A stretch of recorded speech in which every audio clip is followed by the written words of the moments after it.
Lecture सुनना, लेकिन अंदर कहीं कुछ खाली खाली सा महसूस होता हो। शायद वो शख्स आपका कोई जानने वाला हो, और शायद वो शख्स आप खुद भी हो सकते हैं। एक ऐसी बात है जिसके बारे में बहुत कम चर्चा होती है। कुछ आदतें ऐसी होती हैं जो ऊपर से पूरी तरह इस्लामिक दिखाई देती हैं। ऐसी आदतें जिनकी इस्लाम में तारीफ भी होती है, जो देखने में बहुत नेक लगती हैं, लेकिन धीरे धीरे और खामोशी से आपके और अल्लाह के बीच के असली रिश्ते को कमजोर कर रही होती हैं। ये खुले हुए गुनाह नहीं होते, बल्कि वो आदतें होती हैं जो अच्छी नीयत और दीनदार दिखने के पर्दे में छिपी रहती हैं। आज हम ऐसी 7 आदतों के बारे में बात करेंगे जो देखने में हलाल और अच्छी लगती हैं, लेकिन धीरे धीरे आपके ईमान को कमजोर कर देती हैं। अगर इनमें से कोई बात आपके दिल को छू जाए तो उसे अल्लाह की तरफ से एक जगाने वाली आवाज समझिए, और जब तक अल्लाह आपको जगा रहा है, इसका मतलब है कि वह अब भी आपके दिल की हिदायत चाहता है। नंबर 1, कुरान पढ़ना, लेकिन उस पर गौर न करना। बहुत से मुसलमान रोजाना कुरान की तिलावत करते हैं। उनका अपना रोज का विर्द होता है। रमजान में खत्म कुरान होते हैं और तिलावत की लगातार पाबंदी होती है, और यह पाबंदी वाकई बहुत अच्छी बात है। लेकिन कुरान पढ़ने का एक तरीका ऐसा भी है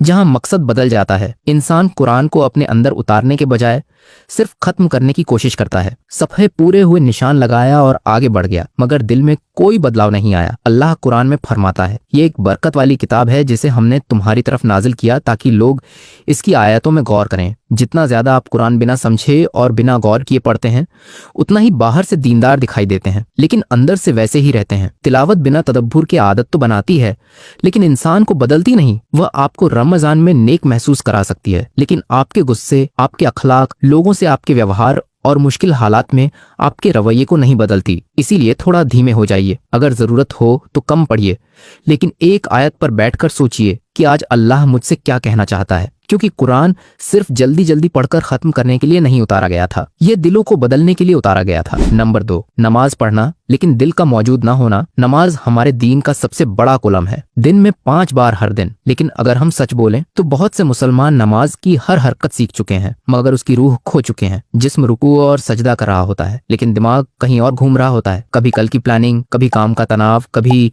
बीती हुई बहस। नबी सल्लल्लाहु अलैहि वसल्लम ने फरमाया, एक आदमी नमाज पढ़ता है, लेकिन उसके लिए उसकी नमाज का सिर्फ 10वां हिस्सा या 9वां हिस्सा या 8वां हिस्सा ही लिखा जाता है। जब नमाज सिर्फ एक आदत बन जाती है तो वह अल्लाह से बात करने जैसा एहसास नहीं देती, बल्कि सिर्फ एक फर्ज पूरा करने जैसा काम बन जाती है। और जिस दिल को नमाज में अल्लाह की मौजूदगी महसूस नहीं होती, वही दिल धीरे धीरे जिंदगी के बाकी हिस्सों में भी अल्लाह से दूर होने लगता है। नमाज शुरू करने से पहले एक पल रुकिए, खुद को याद दिलाइए कि आप किसके सामने खड़े होने जा रहे हैं, क्योंकि एक ऐसी नमाज जिसमें पूरा ध्यान मौजूद हो 100 बेध्यान नमाजों से कहीं बेहतर है। नंबर 3, इल्म हासिल करना लेकिन उस पर अमल न करना। लेक्चर सुनना, उल्लेमा की बातें सुनना